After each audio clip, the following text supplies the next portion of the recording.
21-stone Debbie Wood is morbidly obese and hasn't worked in 4 years. She lives in a 2-bedroomed council house and, along with her husband, gets £1,500 a month in benefits. I've paid into my system. I'm entitled to get my disability, my carers allowance, my income support, and all the rest of the stuff that we get. But Debbie hasn't always been this big. I've never had this much weight on me, so I find it very annoying. I'm actually carrying 10 stone more than what my normal body weight should be. I find it very hard to do certain things because of my weight. One of the things 21-stone Debbie finds hard is household chores. Luckily, though, the council have provided her a cleaner who comes round 3 times a week. If you can clean the kitchen, wipe down the tops, do the bathroom, obviously the toilet area underneath the lid and everything. And if you can do the front of the toilet as well, round the base of it, mop. And if you can hoover in there and in here. And maintaining Debbie's extremely high standards isn't easy. Now you know why we like her so much.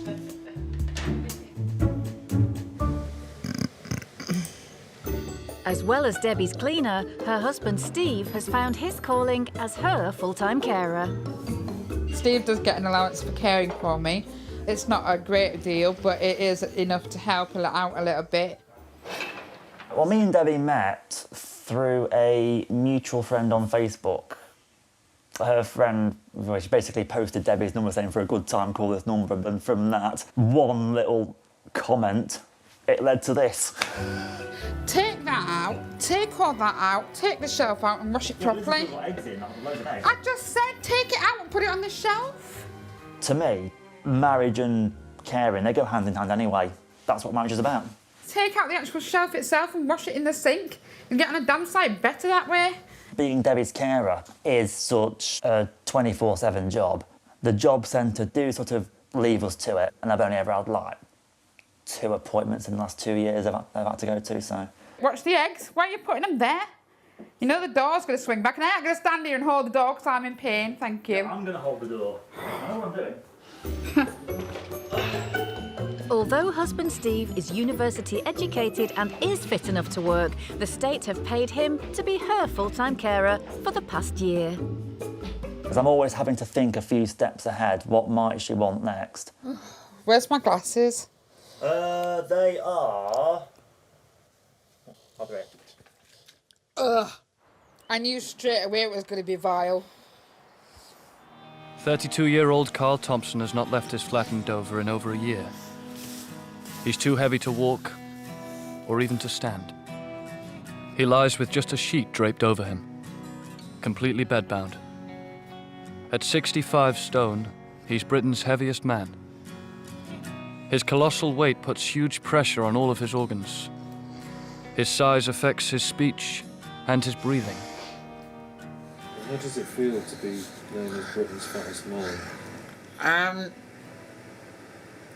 In a way, I know it's a strange one because I'm happy about it and I'm not happy about it. I mean, yes, I'm happy I've got a title, no sort of broken record in some way. But I'm into Guinness Book of Records, and I don't really want. I mean, don't get me wrong, I didn't like to break a record this way about my weight. I like to break records in another way so I can. As Carl cannot move, he needs assistance with almost everything. He's entirely dependent on others to cook, clean, and even go to the toilet. So every day carers come to his flat. Can you go and get a white teacup and white table with? But today his friends are cooking him dinner. They didn't wish to appear on camera. Carl, you can have it in a casserole dish, but it's really hot at the moment, so you have to have it like this for now, and then... Where's the casserole dish? Well, you've got some on here, but the plate, you can't have the casserole dish because it's too hot. Burn yourself. You can have it when it's cooled down. When dinner is served, Carl insists the amount of pasta on his plate is not enough. He says he'd rather have the whole casserole dish. I'll have one in a minute then. I'm starving. It's too hot, Carl. Well, when it's cooled down, you can bring it in. Thank you. On his way to becoming Britain's heaviest man, Carl has been eating 10,000 calories a day, 4 times the recommended daily amount for a man. That's most of it. There's a little bit more out there, like a tiny bit, so just see how you feel after eating that bit, alright? How much is a tiny bit? Literally, like a spoonful. I think much of weight in it. Worry about the food on the plate first. Really, a spoonful, much of weight in. Carl's friends and carers cannot be with him 24 hours a day, and so he spends much of his time alone. So what do you do? I mean, do you watch TV in the evenings? What's your what's your life like? Yeah, when I watch TV in the evenings, I'll go on my iPad. And play different music. So are you on your own quite a lot of the time, though? Yeah, I am. Yeah. I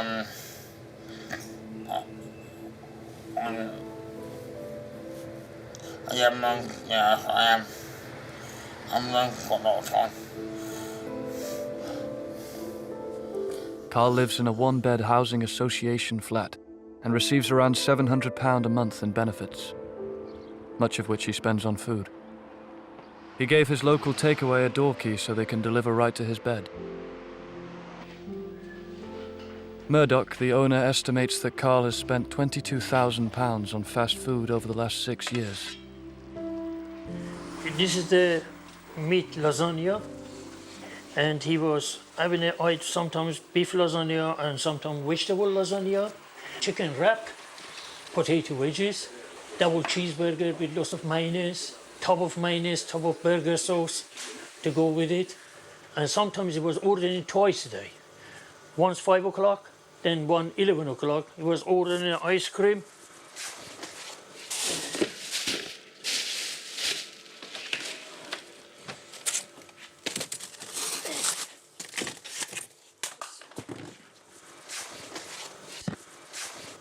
And he'd have a whole tub like that? Yes.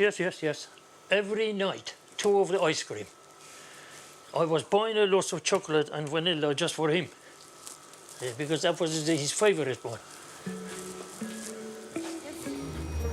Calorie counting is of no interest to size 24 J. Cole, who refuses to weigh herself. Oh yeah, whatever I fancy, I'll buy. I wouldn't bother standing there looking at the fat content in it. But why do that and make me depressed? It tastes nice. Today, she's stocking up on her favourite treats with daughter Lottie. You shouldn't have to care what you eat. If you want to eat something, eat it. Like, why be worried about what it's going to do to you? You can't go through life always worrying about, oh, can I eat this because it's got 10 more calories than I should have. Say if I haven't eaten anything, I'll buy a ham and cheese slice and a Scotch egg. Or when I'm not at work, well, I don't know what I eat too much. I actually generally don't stop eating. Jay's proud of her curves and isn't shy about showing them off. I've always been bigger. I've always been overweight. Like my mum says, I was born fat. And growing up, I was always bigger than my friends, taller, fatter. Like when I was 10, I weighed 10 stone. When I was 9, I weighed 9 stone. Each year, my weight's gone up. When I was younger, my mum had to go and get clothes from special stores because normal kids' clothes wouldn't fit me. My mum tried to put me on a diet when I was like 13. I didn't want to be thin. She put me on the diet because she thought it'd be better for me, but I didn't want to lose weight. It's my choice. I'm not going to change because the papers and the magazines tell you, or certain people have their opinion and say, oh, that girl's too fat, you need to lose weight. No, I don't need to lose weight. I don't see any downsides to being this size. So if someone says you're fat, I'm like, yeah, I am fat. Thanks. Jade's unapologetic about her diet, and today there's plenty of what she likes on the menu. Fridge milkshakes, they are my favourite. I drink like 1 or 2 a day. You choose whether not to pick up a bag of sweets or eat an apple. It's your choice, so it's up to you. You can't blame other people. I don't blame other people for why I'm fat. I'm fat because I chose to eat the wrong stuff and not to do anything about it. Someone might look at me and think, oh, that's a walking heart attack. I don't care. I'm not a walking heart attack. I haven't had a heart attack yet. Can I have 10 B&H Jewel as well, please? Around Britain, there's a growing army of proud supersizers. I never looked in the mirror and thought, well, that's disgusting. But other people make you feel like you should think that's disgusting. 23-stone Katie Jones is fighting back after being told she's fat her entire life. It was about 2 years ago that I just decided, like, maybe I'm just meant to be this way and that's fine.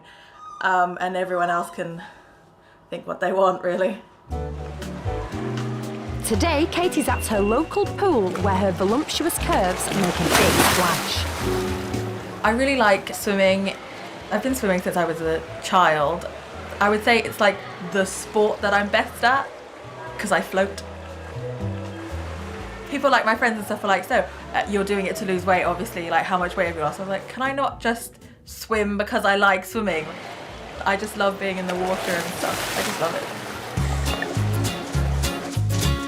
Katie's curves don't hold her back now, and her fiery extrovert personality comes from past experiences.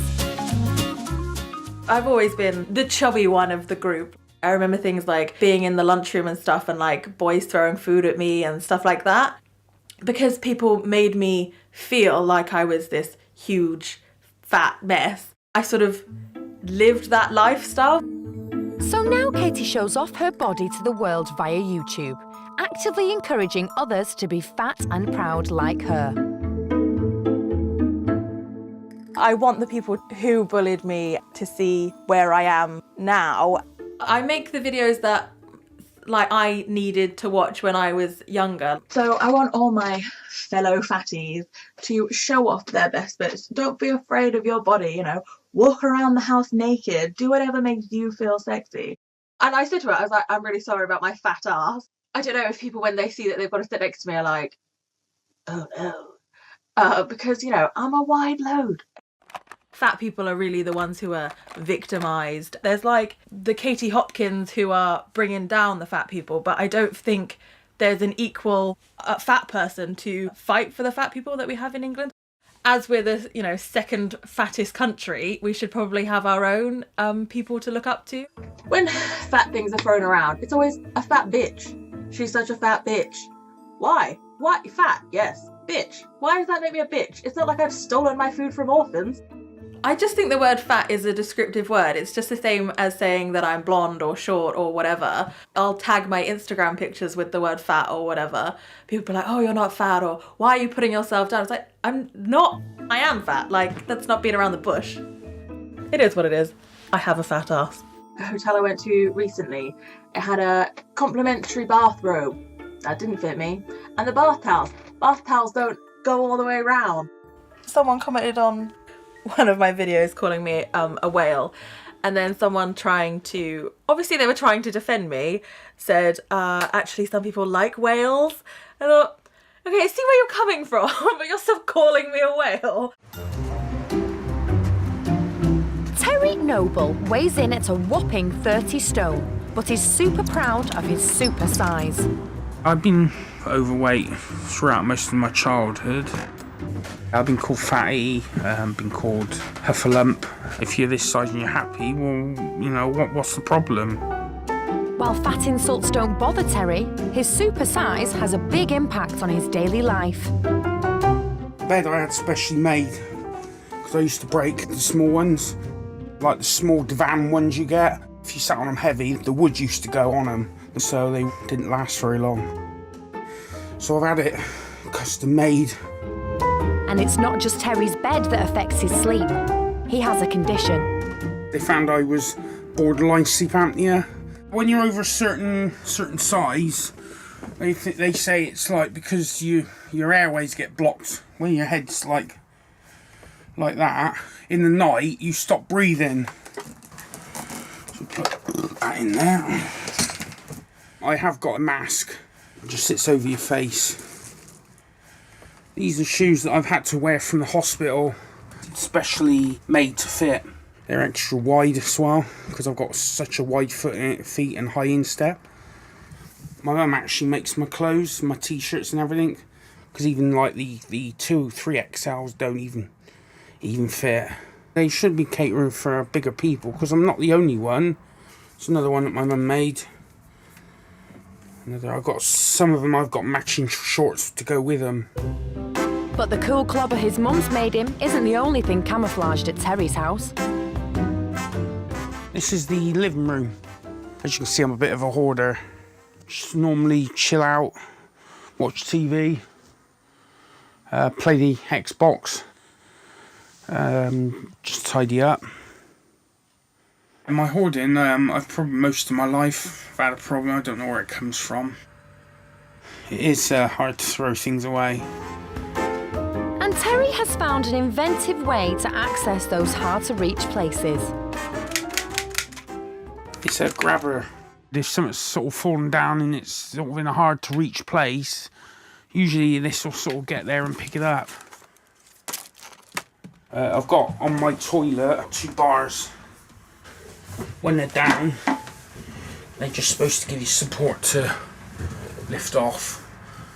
I mean, there are certain things that are adapting now to bigger people. When I was in hospital, I had to have a wheelchair, and they have like a really wide one to move people around.